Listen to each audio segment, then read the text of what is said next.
আসসালামু আলাইকুম। দেশ বিদেশ টিভি থেকে হুসেন বলছি। আমার চ্যানেলে সবাইকে স্বাগত। আমি একবার এক এমপি সাহেবকে দাওয়াত দিতে গেছিলাম, কিশোর বয়স। তো ওই এমপি সাহেবকে দাওয়াত দিতে গেছি, তার বাড়িতে গেছি।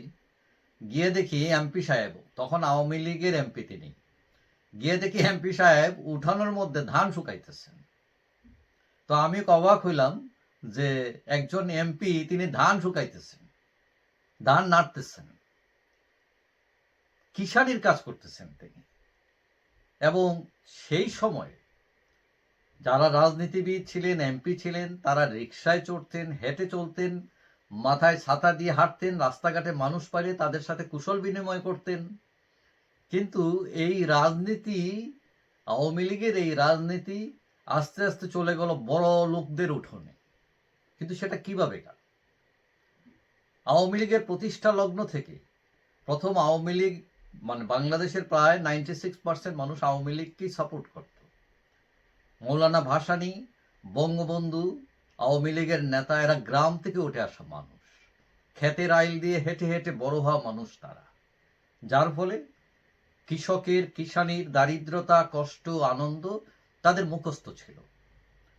তাদের প্রতীক ছিল নৌকা, নৌকা গরিবের বাহন ছিল। এখন এই যে সাধারণ গরিব কৃষকদের প্রতিনিধিত্ব করা দল হঠাৎ বড় লোকের দল হয়ে গেল কিভাবে? এটার কারণ দুইটা। একটা হলো শ্রম থেকে পুঁজি বড় হয়ে যাওয়া, আর দ্বিতীয়ত হচ্ছে দলীয় গণতন্ত্রের চর্চা থেকে সরে আসা।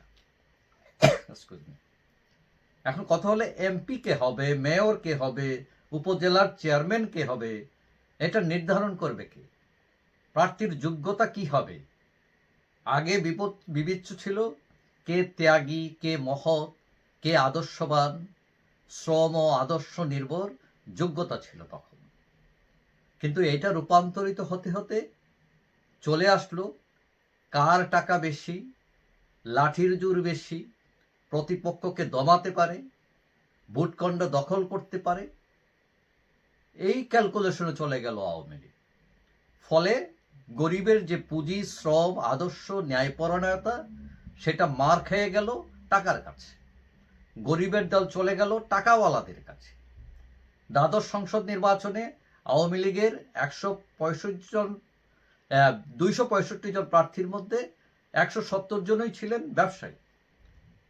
তাদের গড় সম্পদ ছিল 3,35,00,000 টাকা। এবং এই যে সম্পদের হিসাব, এটাও 2 নাম্বারে, কমিয়ে দেখা। এখন 3,35,00,000 মনে করলাম ঠিক আছে, এটা সঠিক হিসাব। এখন 3,35,00,000 টাকা মালিকের লোককে তো আপনি গরিব বলতে পারবেন না। তাহলে গরিবের দল চলে গেল তাদের হাতে, যেখানে হাজার কোটি টাকার মালিকও আছেন অনেকেই। এখন গরিবের দল ধনীদের হাতে চলে যাওয়ার আরেক কারণ হলো দলে গণতন্ত্রের চর্চা নেই, এটা হাইজেক হয়ে যায়। তৃণমূলের যে ক্ষমতা ছিল, এই ক্ষমতা নিয়ে যায় কেন্দ্র।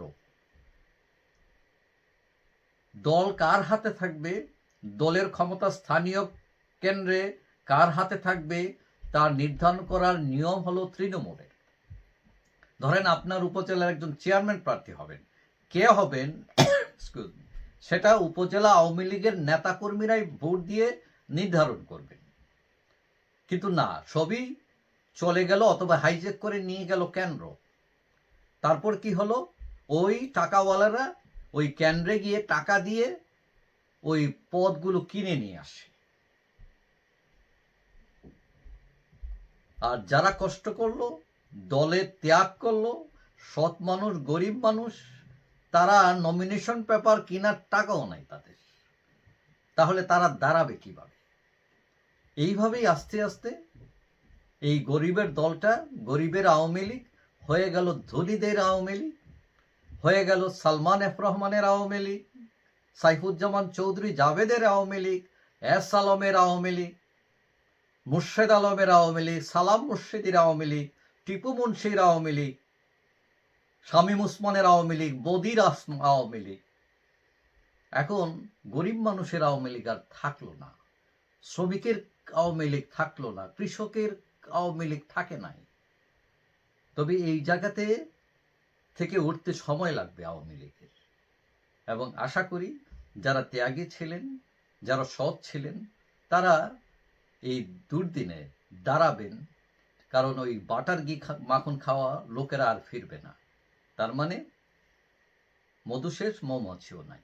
যাই হোক, সবাই ভালো থাকবেন। আশা করি দেখা হবে অন্য কোনো ভিডিওতে ইনশাআল্লাহ। আল্লাহ হাফেজ।